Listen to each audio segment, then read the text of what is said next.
Welcome to the Timely Drops of Wisdom podcast. I'm your host, Jessica Carmon, founder of Resourced Apothecary, where we are asking you to rethink how you refill your cup. Resourced Apothecary offers sustainable practices and products to help you deepen your connection to yourself, your community, and to Mother Nature. Here in this podcast, I'm sharing the plant spirit medicine I receive from the plants and the land. The plants share their wisdom through messages and actual medicines. We'll discuss both in detail. In addition, I provide sound healing and guided meditation to help you connect in with the plants in your unique way.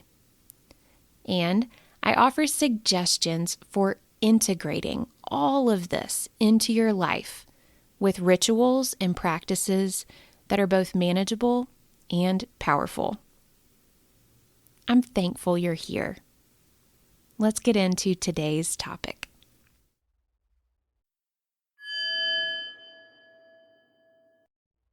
Welcome to February.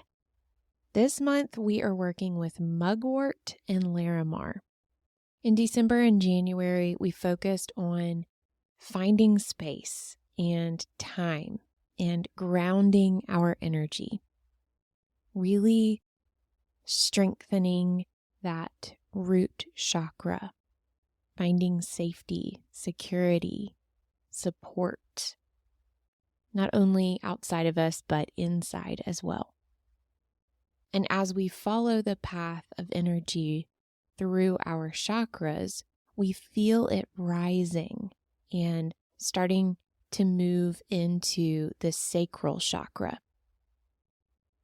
Originally, Mugwort called out as an ally to facilitate Moontime Dreaming. My initial impression was that Mugwort would come in and kickstart the dreaming process, waking us up to the creative flow after we were really grounded in the root chakra.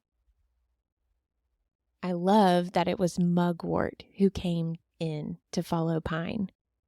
Mugwort has been an elusive one for me over the years. When I first turned to Mugwort to help me open my third eye, I got the very clear and direct no. Excuse me, what? Oh, okay. Mugwort just said, "You're not ready." And I listened. There was more to it. Basically, I was being lazy and calling it efficient, something you've heard me do before. I was asking Mugwort to work with me while I was sleeping. So opening my third eye and helping me open to that dreaming, visioning process, all while I slept. And to be fair, that is something Mugwort will do. I was just approaching this relationship all wrong. As time went on, I kept growing Mugwort and forming a better relationship with the plant. And this fall, Mugwort came back into my awareness by way of my friend Sherry. We distilled Mugwort hydrosol and shared our understanding of Mugwort's gifts. It wasn't until I was listening to Seja and Whitney Popham of the Evolutionary School of Herbal Medicine talking about Mugwort that it clicked for me. Mugwort has an affinity for the endocrine system, especially the female reproductive system. When I shifted my assumptions and expectations of dreaming from a third eye experience to a sacral experience, I felt like I understood how Mugwort wanted to work with me. Things moved quickly from there. I started applying the Mugwort body oil to my lower belly and lower back, really focusing on the creative waters of the sacral. Also focusing on the moon and the energy of the moon, how the female cycle tends to follow the moon. Applying at night, I noticed increased dreaming. At first, I was trying real hard to interpret these dreams, but somewhere along the line, I got the distinct impression that these dreams were signs of energy being cleared out. The content of the dreams didn't necessarily matter as much as the act of my body and my mind releasing all that pent-up creative energy. Okay, cool. I'm not awesome at remembering my dreams anyway, so it felt good to drop the pressure of trying to figure out what do they even mean. Now, I know that not everybody wants to invite dreaming into their nightly routine. And after some particularly draining dreams, I got curious about how else to work with mugwort. Isn't it funny how exhausting dreaming can sometimes be? Like, nothing crazy's happening. I'm not running for my life or trying to escape a killer or anything like that. Just super involved in whatever random scenario is playing out. So, I switched up my routine. In the mornings, I would apply mugwort oil to my throat to activate my thyroid, to my mid-back to activate my kidneys and adrenals. That's a real fun one to watch me try to reach, by the way. But anyway, I would apply to my right side to activate my liver, and then over my lower belly to activate the ovaries and the uterus. After several days, I started to notice some shifts. In my body, I felt small changes. They were really small, and it has taken looking back on the whole experience to realize it was like my body was releasing stagnant energy. All these different areas were just kind of letting go. As that happened, I started to notice shifts in my daily life. I was moving through blocks and challenges that had been giving me trouble for quite a while. All of a sudden, my perception would shift and I'd see a new path forward, or I'd think of a way to ask for help that hadn't occurred to me before. One big shift for me was I started looking at how I organize my day. I typically would prioritize the admin work I had to do and save my creative activities for after as a kind of reward, I guess. I noticed that made it hard to start my day or really look forward to my process at all. So I shifted to play first, then work. As soon as my kid got on the bus, I turned on some music and either sat down to sew or worked on another project I'm really excited about. And it became something to look forward to. And I realized I was accomplishing a ton before I would normally even be able to drag myself to my computer. I'd get to a stopping point about an hour in and then go do my admin work. With this process, I am able to get so much done and not get bogged down in the minutia like I was before.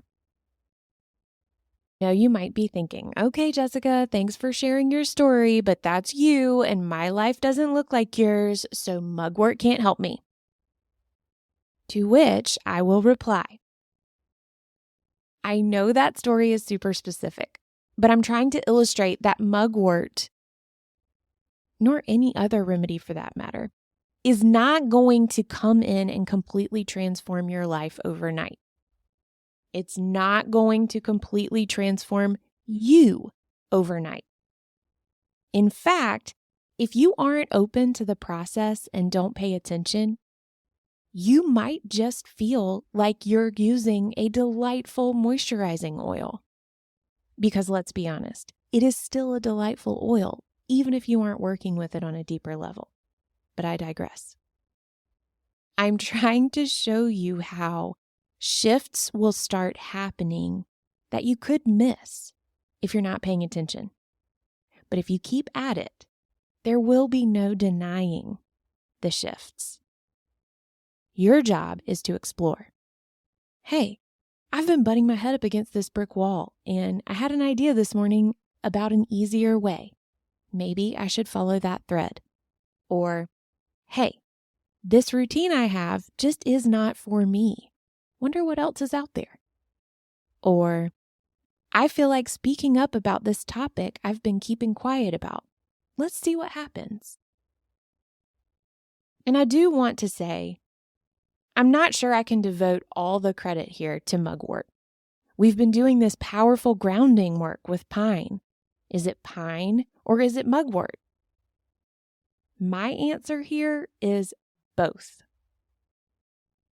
We can't support these shifts until we are grounded. Energetically, it's going to be hard to find a sustainable way to create if you haven't addressed the foundation of safety, security, and support. I said energetically, but that applies at all levels, doesn't it? So yeah, this is a cumulative process. I'm taking you through the progression of energy as it moves through the chakras, so we'll have a roadmap. And we'll make sure to zoom out and see how energy is not just flowing neatly in one line through our bodies. Plants are not isolating their gifts to just one area of the physical or energy body. But it sure does make it easier to wrap your head around when we focus on one area at a time.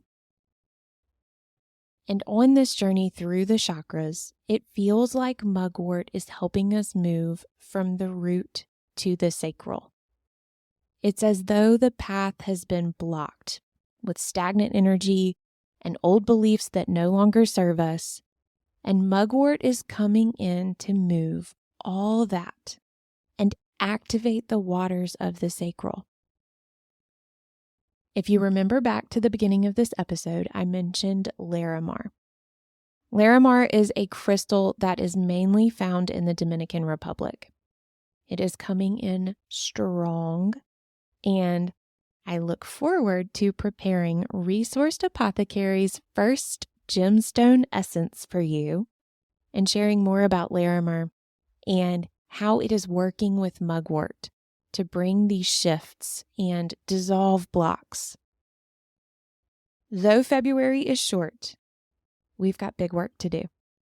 Remember, if you want more hands-on guidance in this work, please join me in the Resourced Rituals membership, where you'll get 12 months of guidance in the form of meditation, journal prompts, and personalized rituals, all delivered to you in private podcast form.